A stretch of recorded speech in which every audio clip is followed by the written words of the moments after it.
bem-vindos ao podcast do Estudo Ludwig Fomes Brasil. Meu nome é Bruno Garchagen. Hoje eu converso com Luciano Pires, escritor, palestrante e podcaster do Café Brasil.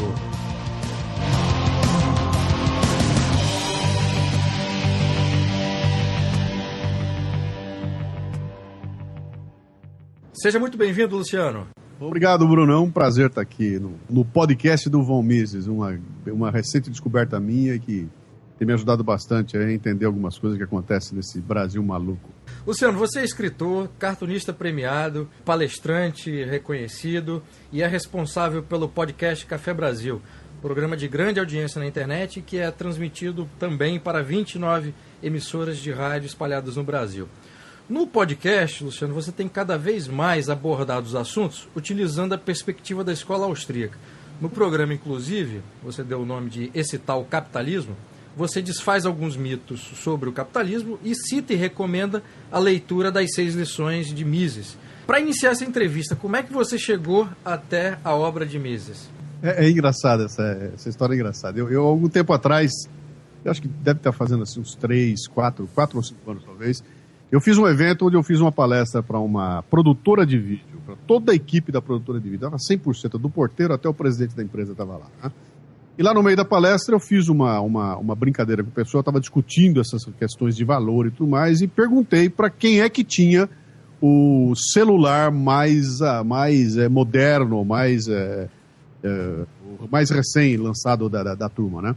E o pessoal mostrou os celulares lá, e quem ganhou foi o Motoboy. O celular do Motoboy era o celular mais fantástico, era um daqueles iPhones maravilhosos, e cara, quando o cara mostrou, todo mundo ficou enlouquecido, mas como é que é isso aí, né?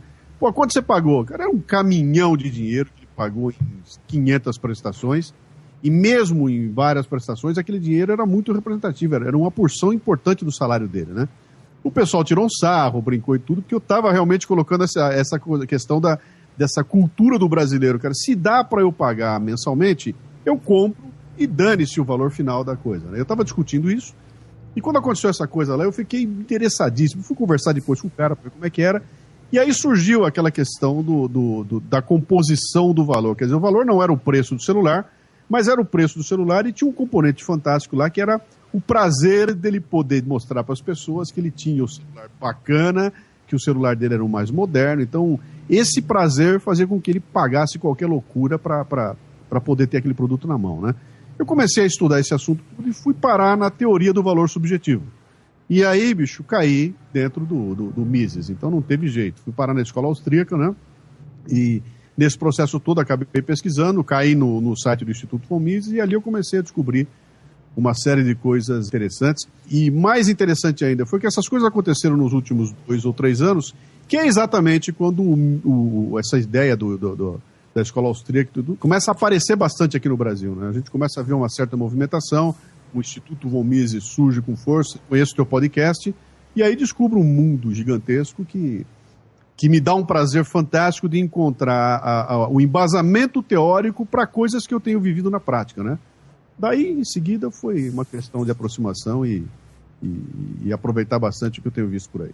Bom, ótimo. Foi bom você citar isso no final da sua resposta, que a pergunta que eu queria fazer agora era justamente por qual razão você tem utilizado essa abordagem austríaca, né, baseada em Mises e em outros autores que você passou a ler, para tratar esses assuntos. Quer dizer, na sua atividade profissional, nas palestras e tudo, por que você achou mais adequado utilizar esse instrumental teórico para poder explicar essas coisas que você vivencia na prática? Então, Bruno, minha área de atuação é essa área corporativa, né? Eu não estou ligado à academia, eu não estou ligado a escolas, o meu negócio é de onde eu venho. Eu trabalhei durante 26 anos como executivo de uma baita multinacional de autopeças aí, de origem norte-americana. Nesses 12 anos eu fui diretor da empresa, eu terminei a carreira lá como diretor de comunicação corporativa, sempre na área de marketing lá dentro, né? E o embasamento que eu tenho para esse trabalho que eu faço no mercado são esses 26 anos de história, o que eu aprendi lá dentro, e o meu preparo anterior, que eu nasci em Bauru, no interior de São Paulo, e meu negócio era ser cartunista, né? Então, eu achava que eu ia ser um grande cartunista brasileiro, estudei para isso, e acabou que o destino me levou para para outro caminho. Então eu estive executivo de multinacional com visão de cartunista, que é uma coisa meio estranha, né? Eu entrava na reunião de diretoria e olhando aquilo com o olho de cartunista, e no entanto era um cartunista de gravata, um negócio meio esquisito, né? Mas acabou me trazendo uma série de oportunidades que foram a de enxergar essa atuação no mundo corporativo, essa vivência, esses processos corporativos, com olhos que pouca gente enxerga, porque meu olho era do cartunista. Então, eu olhava aquilo com uma maneira irreverente e comecei a criar uma série de oportunidades de conversar com as pessoas, pegando temas que são importantes, liderança, inovação, coisas que estão nesse discurso do dia a dia, e mostrando aquilo de uma forma irreverente, né? Não foi difícil eu acabar me aproximando da área da economia, da área da política, porque está tudo isso amarrado, né? Eu não consigo falar de liderança sem falar das relações sociais, sem falar de política. E nos últimos tempos eu tenho notado uma coisa importante, quer dizer, não consigo mais discutir política sem ter a economia dentro do pacote. E parece que virou uma coisa só, né? Essa mistura toda que nós temos hoje em dia de correntes, de ideologias, em alguns momentos você vê coisas que são tão parecidas que um detalhe da forma como a economia é abordada é que diferencia uma coisa da outra, né? Então, sou direita, sou esquerda, sou capitalista, socialista o quê? Tá uma confusão sem tamanho, e na hora que eu vou começar a discutir esses assuntos, sempre, eu publico um artigo, publico um programa, coloco alguma coisa no ar, vem o pessoal comentando, e nesses comentários te exige colocar alguns posicionamentos, né? E a hora que eu fui tentar descobrir o que mais se adaptava às ideias que eu vinha usando, eu fui cair na área do liberal, na área um pouco do conservadorismo, e comecei a procurar, e encontrei ali no embasamento da escola austríaca uma série de ideias que bate exatamente com aquilo que eu imaginava que eu imagino que deve ser o nosso dia a dia, né? Agora, nessa atuação sua como executivo numa multinacional de autopeças, como você citou, né? Você tem trabalhado intensamente junto com empresários, empreendedores, executivo, fazendo palestras e tudo. Pela sua experiência, tanto na época que você era executivo e especialmente agora, não estando dentro de uma empresa, mas atuando junto com esses empresários, tendo esse contato bastante próximo, né? Como é que esses profissionais, Luciano, da iniciativa privada, veem essas questões que você tem tratado no seu podcast, como capitalismo, o livre mercado, a questão das liberdades, a questão das intervenções do governo? Há uma clareza com relação a esses aspectos ou não? Não tem não, Bruno. A discussão teórica desses assuntos não existe no ambiente corporativo. Isso inexiste, né? Você não consegue entrar no ambiente corporativo e encontrar as pessoas discutindo em alto nível posicionamentos, escolas, não tem nada disso. Lá o dia a dia é o seguinte, cara, eu tenho que dar lucro, tenho que fazer acontecer, o que eu preciso fazer para dar certo e dane-se, né? Então não há uma discussão teórica. E é surpreendente, porque quando eu trago a discussão teórica, coloco essa coisa mostrando no meio de uma palestra, eu entro com alguma coisa lá e assino essa coisa com o nome de alguém, assino até com Karl Marx, ali o pessoal fica enlouquecido porque eles não sabem que existe uma discussão teórica de alto nível sendo feita há muito tempo, tratando exatamente dos problemas que eles estão discutindo como se fossem coisas novas, né? Então essa coisa de relação de causa e efeito, isso não existe, cara. Os caras estão preocupados demais trabalhando e não estão olhando para essa coisa. Então é muito interessante quando eu chego lá e coloco um conceito e assino esse conceito e mostro que existe um livro, que existe um pensamento a respeito e que existe um caminho que as pessoas podem buscar. Isso aí sem dúvida, inexistente. Tem uma distância entre o mundo corporativo, o mundo das empresas e o mundo da universidade, a academia. No Brasil tem um fosso gigantesco entre isso aí que eu não sei se nós vamos conseguir ultrapassar, sabe? É diferente de outros lugares que você vai em que a escola e a academia estão, aliás, a escola e o trabalho estão completamente juntos e um depende do outro, um alimenta o outro. No Brasil tem uma distância brutal. Se você vai na academia e começa a discutir, tenta levar uma aproximação ao universo profissional, parece que o pessoal não gosta, né? Não, o pessoal lá, o universo profissional diz o seguinte, o universo corporativo, os caras são tudo sonhador, cara, lá os caras só falam e não sabem fazer.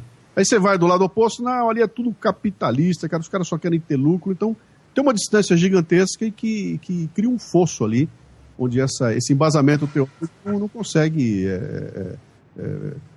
crescer e explicar por que as pessoas fazem o que fazem, né? Exato. E tem casos esdrúxulos também, como recentemente a Universidade Federal de Santa Catarina proibiu o funcionamento das empresas júniores dentro da faculdade.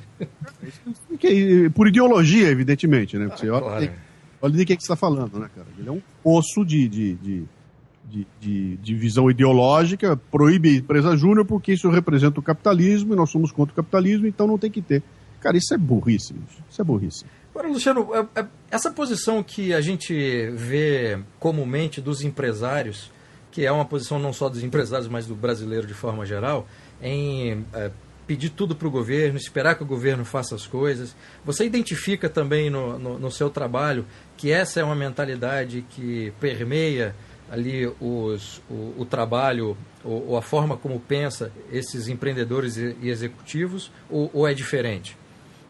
Eu acho que não dá para generalizar, né, Bruno? Mas tem, é claro que tem. E o interessante é que não me parece que seja uma coisa assim consciente, do tipo, vou utilizar... Não, cara, é o seguinte, eu preciso dar lucro, tá?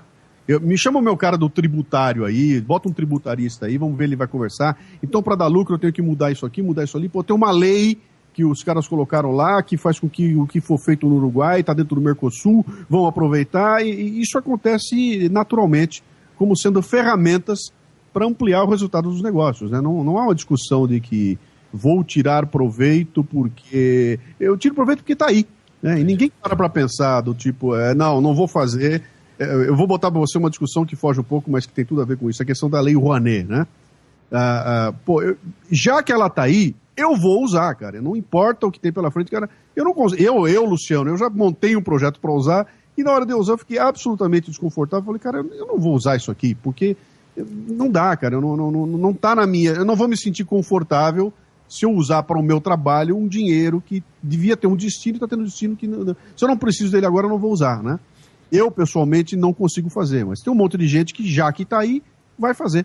E eu não sei se há essa discussão moral, sabe? Devemos usar ou não devemos usar? Não, cara, tá aí, eu vou usar. Esse é o ponto de... Entendi. É o problema dos incentivos, né? Você, como é uma pessoa oriunda da cultura, que você trabalhou como cartunista e tal, e depois foi para a área corporativa, você sabe até mais do que eu a importância de uma mudança cultural para que se realize mudanças efetivas no plano político e econômico, né? E eu não vejo, talvez por uma falta de conhecimento mesmo, ou ignorância, da maior parte de quem atua na iniciativa privada, um orgulho de ser da iniciativa privada. Quer dizer, aquela coisa que o americano historicamente tem, né, de ser empreendedor, de ter orgulho de fazer isso. A sua experiência mostra o contrário da minha perspectiva de quem está de fora, ou não? O que acontece no nosso meio é que tem rótulos que o mercado criou aí, né? Até outro dia eu escrevi um texto interessante que falava essa questão do empresário, né? Quando eu era moleque, que meu pai chegava e me apresentava lá para um amigo dele que era um empresário, aquilo era um baita orgulho, né?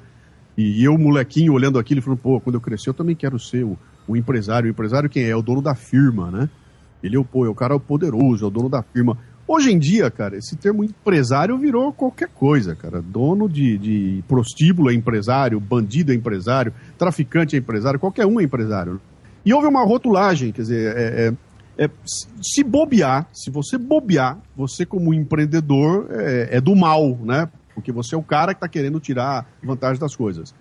Então, dentro do universo corporativo, essa discussão assim, nem existe, né, cara? Você fez a pergunta fazendo uma comparação com os Estados Unidos, né?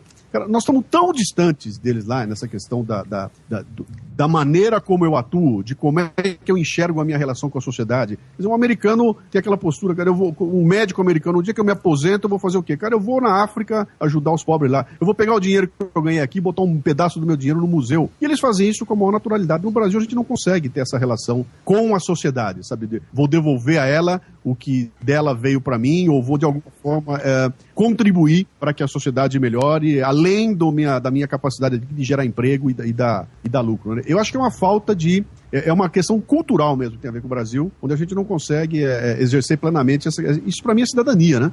eu exerço um pedaço da minha cidadania dentro do meu gueto. Onde é que eu estou? Enquanto eu estiver com os meus aqui, eu estou exercendo. Quando eu saio daqui e vou para ampliar a discussão e caio na discussão do ponto de vista moral e político, a coisa desanda toda, porque começa essa misturada toda que está no Brasil. O Brasil está um caos, né, bicho? Do ponto de vista cultural, político, ideológico, isso aqui está absolutamente caótico. Parece que alguém deu uma chacoalhada aqui, saiu tudo do lugar e nós vamos precisar de alguma trombada na parede aí para poder botar as coisas de volta, né? Talvez isso é típico de um período de transição, né?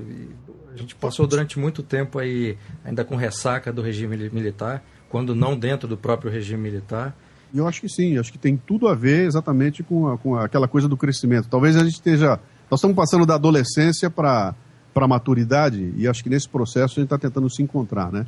E isso dá uma visão interessante, porque eu tenho notado que nos últimos tempos, de 2011 para cá, 2012, alguma coisa assim, tem começado a surgir várias vozes que começam a situar novas perspectivas aí. Então, aquela hegemonia do discurso que via de esquerda, etc. e tal, ela começa agora a ser ameaçada porque estão aparecendo novas vozes e, inclusive, estão se abrindo espaços novos aí para a própria imprensa, né? Para gente que tem posturas diferentes, para outros pontos de vista, para outras visões aí. Então, eu tenho visto isso acontecer bastante e, recentemente, cada vez mais. Isso demonstra que eu acho que nós vamos ter um cenário bastante interessante aí do ponto de vista das polêmicas e de diversidade de ideias aí nos próximos anos, viu? Não, eu concordo. E no fundo, quer dizer, essa quebra da hegemonia, você desloca o debate, não mais o Estado e o governo têm que fazer isso ou aquilo, mas como o indivíduo inserido numa comunidade ou dentro de uma sociedade pode fazer as coisas, quer dizer, pode ser o agente de transformação da sua própria vida como atividade empreendedora ou da vida dos outros, né? Porque quando você produz riqueza, você prospera, você irradia essa riqueza, mesmo que você não queira, né? O próprio fato de você contratar alguém num pequeno negócio que você abre, você irradia essa prosperidade. Sem dúvida, e sem culpa, esse é que é o grande ponto, né? Quer dizer, eu faço isso e não tenho culpa, eu tenho orgulho de fazer isso aí. Eu lembro que eu ouvi no teu podcast, eu não me lembro se foi o Danilo Gentili, quem foi que estava dando um depoimento, e estava dizendo que ele escutava na escola um discurso, e quando ele chegava em casa, ele viu o pai dele trabalhando, o pai dele dando emprego para um monte de gente, e aquele discurso teórico da escola não tinha nada a ver com o que ele via ali, quer dizer, ensinavam para ele que o pai dele era um explorador, e quando ele chegava em casa, ele via a vida do pai dele e falava, explorador coisa nenhuma, meu pai está gerando riqueza para um monte de gente, né?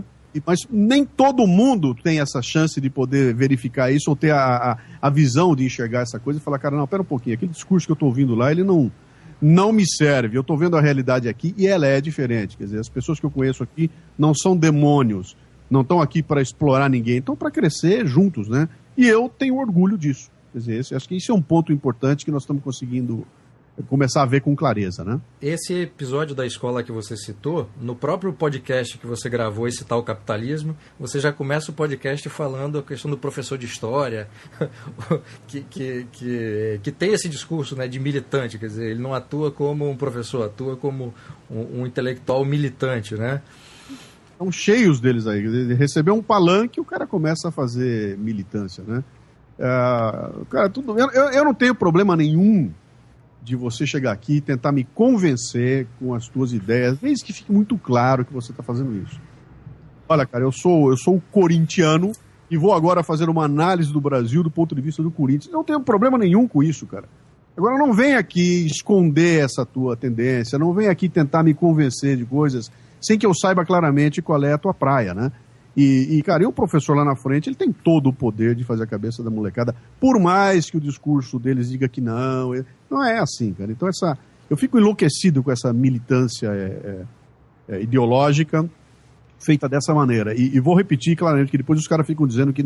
Cara, não tenho problema nenhum de você chegar lá e falar para mim o seguinte, cara, eu sou comunista e vou dar uma aula de história para você do ponto de vista comunista. Perfeitamente. Estamos situados, já entendi qual é a tua praia, já sei como é que é a tua visão, pode falar à vontade que eu estou aqui para te ouvir, né? Agora, não venha se vestir de o lobo vestido de cordeiro, porque, cara, isso não pode, isso é crime, né? Na área do ensino isso é ainda mais cruel quando esse tipo de professor lida com crianças e adolescentes, né? e que sequer tem condições de avaliar, mesmo que esse professor diga, né? Olha, sou comunista, sou socialista e vou dar minha aula, assim. Quando você trata com adultos que enfim, tem um mínimo de conhecimento, essa advertência inicial, ela tem um sentido de enquadramento, né? Mas no caso de criança e adolescente, quer dizer, passa o discurso e aí vira adultos que vão se tornar professores e sequer sabem que foram doutrinados e continuam doutrinando outras crianças e adolescentes. Por isso que a pluralidade dessas ideias é fundamental lá no comecinho, né, cara? A molecada, quando começa, tem que... Deixa eu ouvir de tudo para entender o que tá... Que opções eu tenho para seguir, né? O que é aquilo que me interessa, né? E, infelizmente, ainda não é assim que acontece, mas eu acho que há um caminho interessante. Eu, inclusive, ouvi um podcast teu recente aí com aquele pessoal de Recife. Não, o pessoal do Ceará. Uma delícia, eles contando como é que eles se rebelaram, entre aspas, e provocam uma mudança no curso de economia a partir da iniciativa deles, né, cara? Pô, olha esse negócio aqui, tá ruim, não tá bom, e nós vamos nos unir aqui, 3, 4, 5, 6 alunos, e vamos fazer um trabalho de mudar essa história, e eles provocam uma mudança lá dentro, né? Exatamente. E não é uma mudança que tirou, sabe, virei da esquerda para a direita, não, cara, os caras botaram lá dentro, eu quero mais oportunidades, né? Então, se tem a visão marxista aqui, por favor, coloque também a liberal, e eles acabam conseguindo isso. Então, esses tipos de movimentos que deixam claro que há um poder na mão da gente, cara. A gente pode mexer, não é? Eu não preciso ser a autoridade definitiva, a autoridade que tem lá, que estou lá no organograma, no ponto mais alto, para tomar as iniciativas. Cara, eu aqui na ponta posso começar a fazer.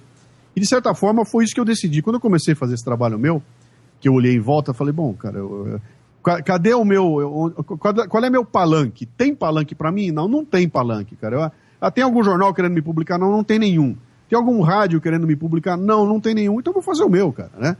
E eu começo a fazer esse trabalho exatamente numa época em que a internet explode e dali para frente eu passo a criar o meu próprio palanque. Então, hoje em dia, com o podcast, com o Facebook, com o Twitter, acabei criando um canal de comunicação absolutamente independente, quer dizer, eu falo lá do que me interessa e o que eu posso falar, e eu sou só um exemplo de um indivíduo, né? Como eu, cara, tem milhares deles aí que podem fazer a mesma coisa utilizando essa tecnologia fantástica que está por aí, né?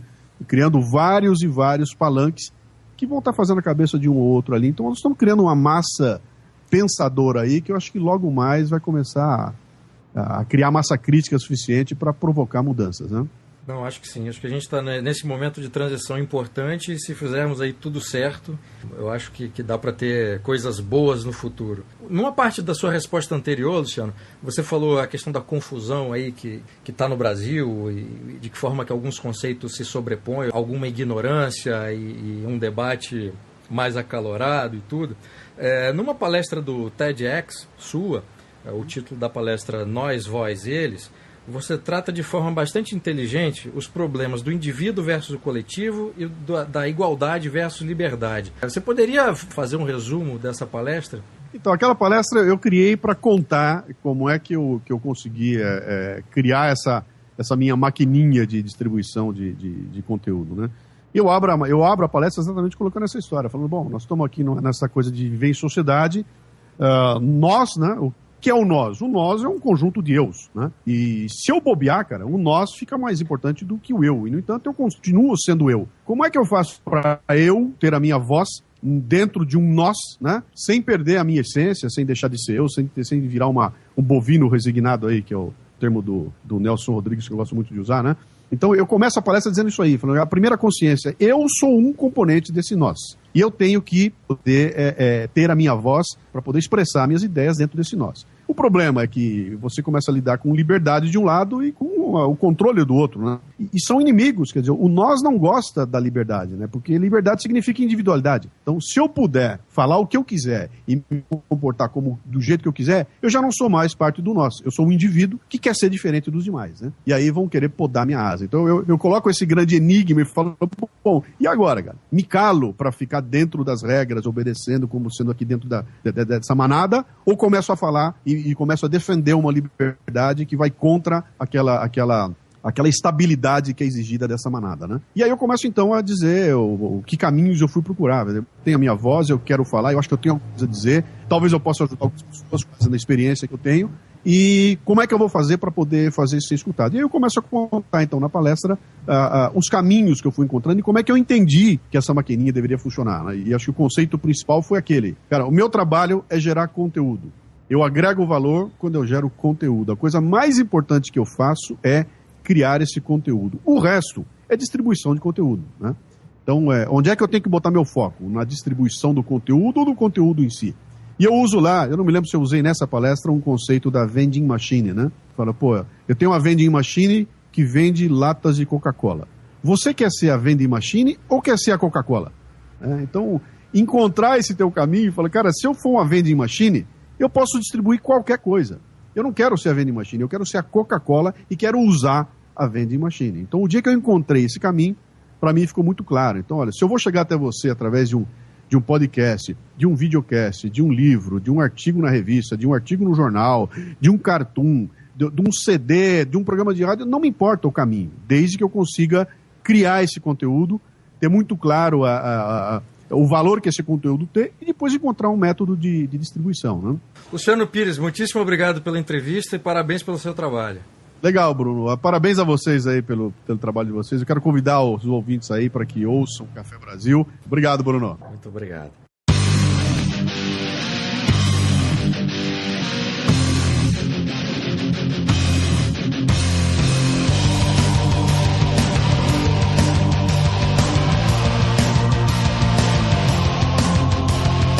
Este foi o podcast do Instituto Ludwig Gomes Brasil. Meu nome é Bruno Garchagen.